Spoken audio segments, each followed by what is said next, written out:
साथियों, आप जानते हैं उष्मा से संबंधित एक प्रश्न बार बार अलग अलग एग्जाम्स में पूछा जाता है। तो आइए समझते हैं कैसे प्रश्न बार बार पूछे जाते हैं।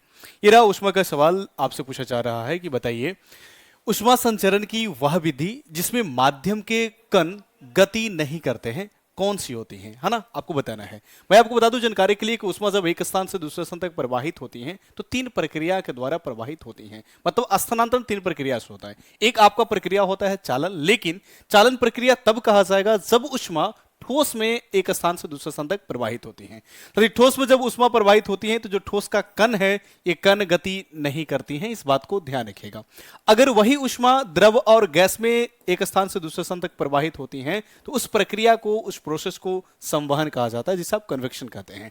अगर वही उष्मा सिर्फ गैस में जा रही है लेकिन वहां पे माध्यम की आवश्यकता नहीं पड़ती है तो आप कह सकते हैं कि वो प्रक्रिया को हम विकिरण कहेंगे। यानी कि एक स्थान से दूसरे स्थान उष्मा जा रही है लेकिन माध्यम की आवश्यकता नहीं है।